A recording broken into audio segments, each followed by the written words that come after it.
Hello, my dear students. This is Sajid sir from YouTube channel break maths. देखिए, इस channel के through मैं आपको यूपी बोर्ड जो 2022 की परीक्षा होने वाली है उसमें यूपी बोर्ड की परीक्षा में मैं आपको मैथ सब्जेक्ट के सभी टॉपिक्स के बहुत ही इम्पॉर्टेंट क्वेश्चन हल कराऊंगा, जिसमें आपके मल्टीपल टाइप यानी बहुविकल्पी प्रश्न होंगे, अतिलघुत्तरीय होंगे, दीर्घोत्तरीय होंगे और लॉन्ग आंसर टाइप भी होंगे। देखिए, आज पहला लेसन शुरू करते हैं।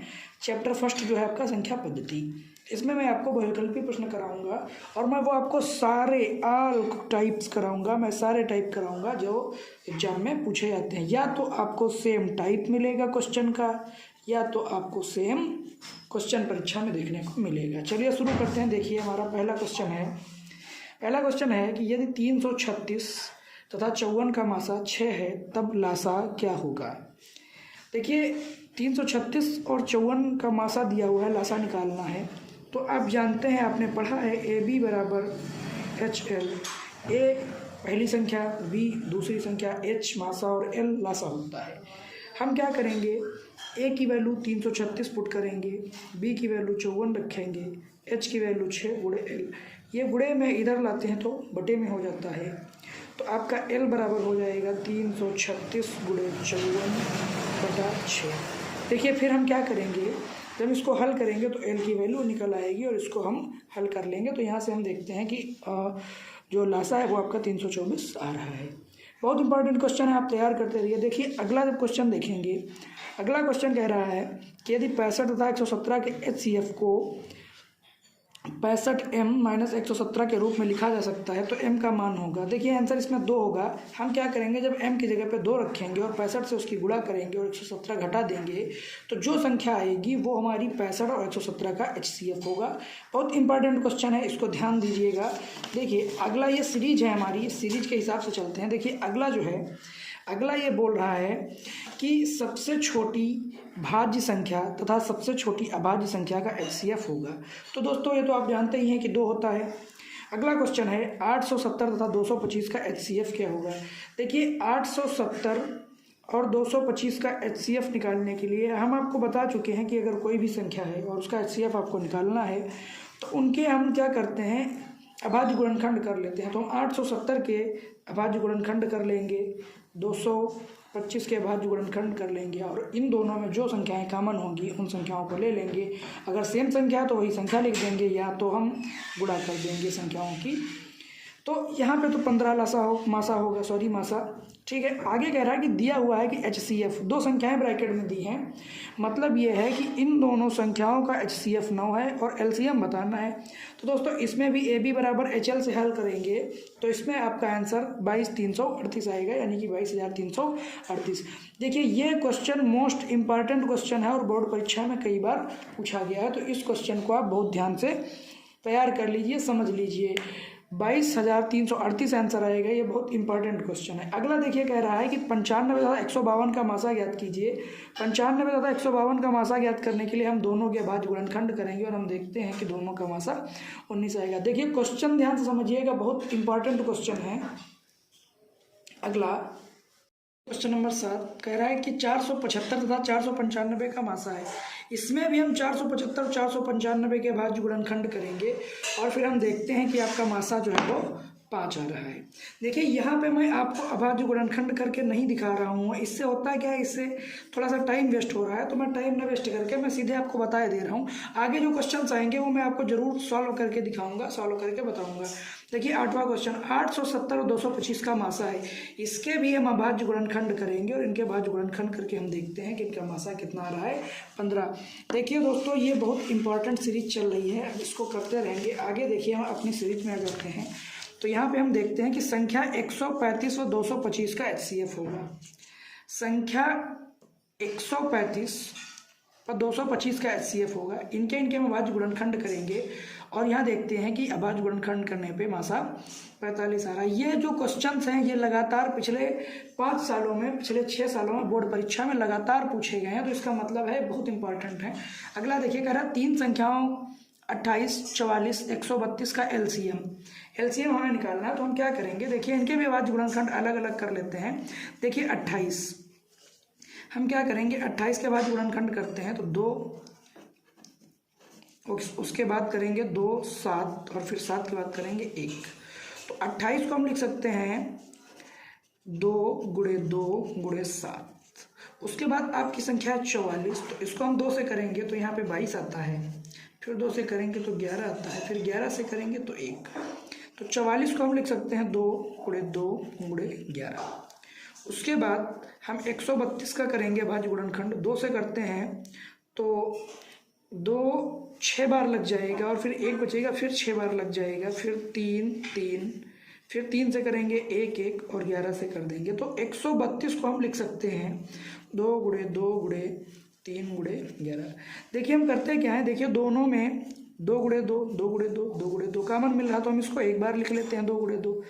इसमें 7 बचा, इसमें 11 बचा और इसमें आपका ये 3 और 11 बचा। हम क्या करेंगे, जो बचा है उसको यहाँ पे लिख के गुणा कर देते हैं और फिर देखते हैं कि हमारा आंसर 924 आ रहा है। देखिए इसके आगे मैंने 3 स्टार लगाया है, इसका मतलब ये है कि बहुत इंपॉर्टेंट है, कई बार पूछा गया है, तो आप इसको देख लीजिए। देखिए अगला क्वेश्चन है 11 नंबर, एक शून्यतर परिमेय संख्या तथा एक अपरिमेय संख्या का गुणनफल सदैव होता है। एक अपरिमेय संख्या, शून्यतर जो परिमेय संख्या होती है और अपरिमेय संख्या का गुणनफल अगर आप करते हैं तो हमेशा परिमेय संख्या होती है, चीज़ आप ध्यान रखिएगा। नेक्स्ट क्वेश्चन देखिए, 4050 का अभाज्य गुणनखंड पूछा है, तो 4050 का जब अभाज्य गुणनखंड करेंगे तो 2 गुणे 3 की पावर 4 गुणे 5 की पावर 3 ऐसा आएगा। सीधी बात है कि 2 से करेंगे, उसके बाद जो संख्या आएगी उस संख्या को हम 3 के अलावा किसी से, मतलब 3 से बड़ी संख्या से कर सकते हैं, 2 से नहीं कर सकते, इस वजह से ये आपका आंसर होगा। ये बहुत महत्वपूर्ण क्वेश्चन है, आप ध्यान से समझिए। अगला क्वेश्चन देखिए, अगला क्वेश्चन है, बड़ी से बड़ी वह संख्या जिससे 70 125 को विभाजित करने पर शेषफल क्रमशः 5 और 8 प्राप्त होते हैं। तो वो संख्या देखिए दोस्तों 13 है। 13 से आप 70 को भाग करेंगे, 13 से आप 70 को भाग करेंगे, 13 बचे 65, शेषफल 5 आएगा। और 13 से जब आप 125 को भाग करेंगे, 13 से जब आप 125 को भाग करेंगे तो आपका शेषफल दोस्तों 8 आएगा, तो आपका शेषफल 8 आएगा। देखिए अगला क्वेश्चन, अगले क्वेश्चन की तरफ चलते हैं। कह रहा है किसी पूर्णांक m के लिए प्रत्येक सम संख्या जिस रूप की होती वह होगी 2m। किसी पूर्णांक m के लिए जो सम संख्या होती है वो हमेशा 2m होती है, क्योंकि जो सम संख्या होती है वो हमेशा 2 के गुणे में होती है। कोई भी सम संख्या, जैसे मान लीजिए 4 आपकी एक सम संख्या, तो इसको आप लिख सकते हैं 2 गुणे 2। जैसे मान लीजिए कि आपकी 6 सम संख्या, तो आप इसको लिख सकते हैं 2 गुणे 3, मतलब 2 और m के रूप का होता है। अगला क्वेश्चन देखिए, बहुत ध्यान समझिएगा। यूक्लिड विभाजन प्रमेयिका का प्रयोग करके 4052 तथा 12576 का HCF होगा। देखिए यूक्लिड विभाजन प्रमेयिका आपको पढ़ाई गई है, और जब मैं आपके अति लघुत्तरी प्रश्न कराऊंगा तो मैं आपको पूरा बताऊंगा कि कैसे इसको हल किया जाता है। फिलहाल अभी यहाँ पर HCF समझिए कि इसका HCF 4 होता है। अगला क्वेश्चन बहुत ध्यान से समझेंगे। देखिए अगला क्वेश्चन बहुत इंपॉर्टेंट क्वेश्चन, 306 और 657 का HCF। देखिए बहुत सारे स्टाइल्स के आगे हैं, मतलब ये बहुत ही इंपॉर्टेंट क्वेश्चन है। वैसे ही करेंगे, दोनों के बाद गुणनखंड करेंगे और करने पे हम देखते हैं कि मासा हमारा 9 आता है। अगला देखिए 96 और 404 का HCF, इनके भी बाद गुणनखंड करेंगे, मासा 4 आएगा। अगला क्वेश्चन 2 की पावर 3 गुणे 3 गुणे 5 तथा 2 की पावर 3 गुणे 3 का लासा। देखिए लासा में जो चीज़ें कॉमन होती हैं वो लिख लेते हैं हम। जैसे देखिए इसको हल करते हैं, यहाँ पे आपका लिखा है 2 की पावर 3। देखिए क्वेश्चन है आपका, यहाँ पे करते हैं। देखिए बहुत ध्यान से समझिएगा इस चीज़ को। देखिए जो आपको क्वेश्चन है वो है 2 की पावर 3 गुणे 3 गुणे 5। दूसरी चीज़ है 2 की पावर 3 गुणे 3। आपको लासा ज्ञात करना है, तो जो कॉमन है वो आपने लिख दिया। 2 की पावर 3 एक बार लिख दिए, कॉमन है, दोनों में 3 कॉमन है, 3 एक बार लिख दिया। जो बचा वो भी हम गुणे में लिख लेते हैं। 2 की पावर 3 का मतलब होता है 8 गुणे 3 गुणे 5, 8 पंचे 40, और जब इसको 3 से गुणा करेंगे तो 4 तियाँ 12 यानी 120। 120 आपका बिल्कुल करेक्ट आंसर। अगला देखिए कह रहा है 8 के प्रथम 15 गुणजों का योग होगा 960। 8 के प्रथम 15 गुणज, 8 के प्रथम 15 गुणज का मतलब है कि 16, उसके बाद 8 दूनी 16, 8 तियाँ 24। तो ऐसे ही जो गुणज हैं टोटल 15 तक पढ़ते हुए हम जाएंगे कि इसके 15 तक गुणज कितने हैं और उनका योग करेंगे तो हम देखेंगे 960 आएगा। यह क्वेश्चन भी दोस्तों बहुत इंपॉर्टेंट है, कई बार बोर्ड परीक्षा में पूछा गया है। हम आगे चलते हैं इसी क्रम में, तो हम देखते हैं कि किसी पूर्णांक q के लिए प्रत्येक सम पूर्णांक जिसका रूप होता है वो 2q + 1 होगा। देखिए जैसे कोई संख्या 3 है तो इसको हम लिख सकते हैं 2 × 1 + 1, मतलब अगर इसकी तुलना करें 2q + 1 से तो ये 3 जो है वो 2q + 1 के रूप का है। अगर ऐसी कोई संख्या हम 5 लिखते हैं तो उसको हम लिख सकते हैं 2 × 2 + 1। इसकी अगर तुलना करें तो 2q + 1 के रूप का ये वाला भी है। देखिए बहुत ध्यान से समझेंगे तो इसका आंसर 2q + 1 होगा। देखिए क्वेश्चन नंबर 21 में हम क्या करेंगे, प्रथम n विषम संख्याओं का योग है। तो ऑप्शन है n² - 1, n² 2n + 1 और 2n² - 1। यहाँ पे आपका सही आंसर है n² - 1। प्रथम n विषम संख्याओं का योग जो है वो हमेशा याद रखिएगा n² - 1 होता है। देखिए जो नेक्स्ट क्वेश्चन है बहुत इंपॉर्टेंट है, कई बार मैंने स्टार मार्क दिया है इसको। कह रहा है कि परिमेय संख्या 14,587/1250 का दशमलव प्रसार निम्नलिखित किन दशमलव स्थानों के बाद समाप्त हो जाएगा। देखिए जब 1250 से हम इसको भाग करेंगे तो दशमलव के 4 स्थानों तक ये जाएगा, उसके बाद हमारा शेषफल 0 आ जाएगा, तो 4 अंक तक जाएगा, इसलिए 4 सही है। आप इसको भाग करके ऐसे चेक करिएगा 12,500 भाग 14,587। जब आप भाग करेंगे तो देखेंगे कि कुछ संख्या पहले आएगी, फिर दशमलव लगेगा, फिर दशमलव के बाद कुल 4 अंक के बाद ये प्रश्न पूरा हल हो जाएगा, यानी आपका शेष जो है वो 0 आ जाएगा। यही पूछा गया है कि दशमलव स्थानों के बाद समाप्त, तो किन दशमलव स्थानों के बाद, तो 4 के बाद ये क्वेश्चन पूरा हो जाएगा। अगला देखिए, निम्न में से कौन सा सहअभाज्य संख्याओं का एक युग्म है। देखिए सहअभाज्य संख्याओं का मतलब होता है कोई ऐसी दो संख्याएं जिनका a और b कोई दो संख्याएं हैं, ये दोनों अगर सहअभाज्य हैं, क्या हैं, सहअभाज्य, ये दोनों संख्याएं सहअभाज्य हैं, तो इसका मतलब है a और b अगर सहअभाज्य होंगी तो इन दोनों का जो उभयनिष्ठ गुणनखंड होगा वो सिर्फ 1 होगा, 1 के अलावा कोई भी उभयनिष्ठ गुणनखंड नहीं होगा। जैसे देखिए यहाँ पे दिया है पहला ऑप्शन 14 और 35, 7 से 14 भी कट जाता है, 7 से 35 भी आपका कट जाएगा, तो 1 के अलावा 7 है, इसका मतलब ये नहीं होगा। 31 और 93 जो है वो 31 से कट जाता है और 1 से भी कटेगा, इसका मतलब दोनों के उभयनिष्ठ गुणनखंड है, तो ये भी नहीं होगा। 32 और 62, 1 के साथ साथ इन दोनों का 2 भी 1 क्या है, गुणनखंड है, और इस वजह से ये भी नहीं होगा। देखिए 18 और 25 जो है इसमें 1 के अलावा इनका कोई उभयनिष्ठ गुणनखंड नहीं है, इसलिए यह सही ऑप्शन है। देखिए क्वेश्चन नंबर 24 क्या कह रहा है कि 15, 18 और 24 का लासा। तो देखिए 15, 18 और 24, सबसे पहले तो इनके अभाज्य गुणनखंड करते हैं यहाँ पे। तो जब हम 15 के अभाज्य गुणनखंड करेंगे तो 3, 5 और ये 5 हो गया, तो 15 को हम लिख सकते हैं 3 × 5।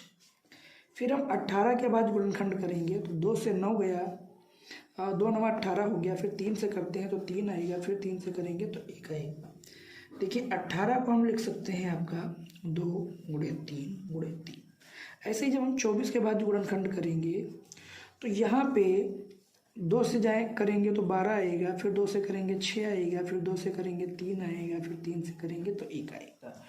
देखिए जो 24 है उसको हम लिख सकते हैं 2 × 2 × 2 × 3। देखिए एलसीएम के लिए हम क्या करेंगे, सबसे पहले 3 सब में कॉमन है तो हम उसको एक बार लिख लेंगे। यहाँ पे 2 इन दोनों में कॉमन है तो हम उसको एक बार लिख लेंगे। अब हमारा बचा क्या, 5 बचा, उसको लिख लिया। इधर हमारा 3 बचा, उसको लिख लिया, और गुणे में इधर हमारा 2 दूनी 4 बचा, हमने उसको लिख लिया। देखिए 3 दूनी 6, 5 30, 3 90 और गुणे 4 9 चौक 36, मतलब 360। तो ये देखिए आंसर भी आपका 360 अंश दे रहा है, तो ये आपका आंसर हो गया 360।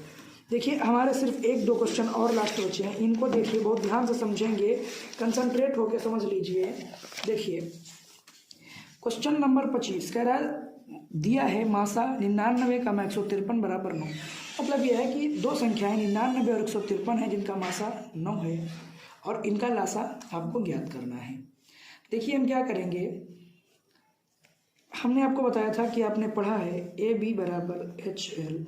इसका मतलब ये होता है कि ए आपकी पहली संख्या 99 है, बी आपकी दूसरी संख्या 153 है, एच आपका 9 है, एल आपको ज्ञात करना है। तो आप यही करिए, ए पहली संख्या गुणे 153 बी दूसरी संख्या बराबर एच मतलब 9 और एल। ये 9 इधर जाएगा या 9 से इसको हम कैंसिल कर देंगे, काट देंगे और जो गुणा करने पर आएगा वही आपका एलसीएम होगा। और गुणा करने पे हम देखते हैं कि 1683 आ रहा है, तो मतलब ये है कि 1683 आपका सही आंसर होगा। देखिए 2 क्वेश्चन बचे, बहुत ध्यान से समझिएगा। किसी धनात्मक पूर्णांक को ए और 3 के लिए अद्वितीय पूर्णांक Q और R इस प्रकार विद्यमान होते हैं कि A बराबर BQ प्लस R, जहाँ R संतुष्ट करेगा।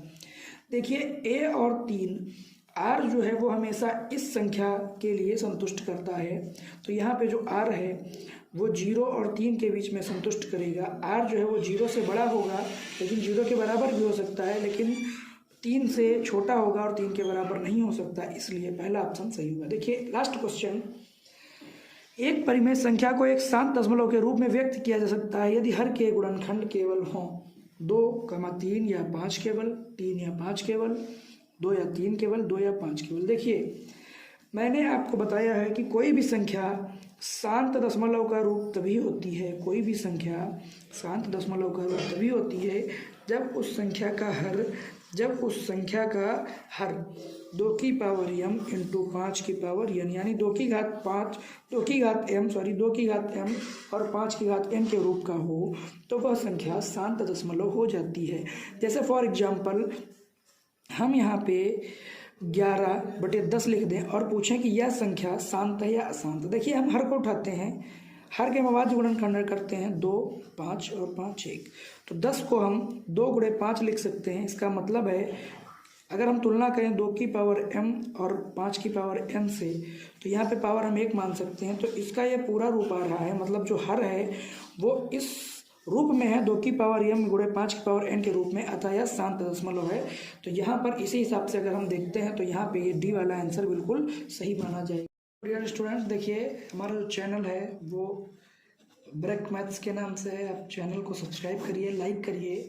और यूपी बोर्ड आपका जो होने वाला है इसकी 2022 की परीक्षा के लिए, आपका जो क्लास 10th है उस क्लास की मैथ्स को बेस्ट तरीके से तैयार करने के लिए हमारे साथ जुड़े रहें। और आज से यूपी बोर्ड परीक्षा तक मैं आपको सभी ऐसे क्वेश्चन कराऊंगा जो 100% बोर्ड परीक्षा में पूछे ही जाने हैं। Thank you.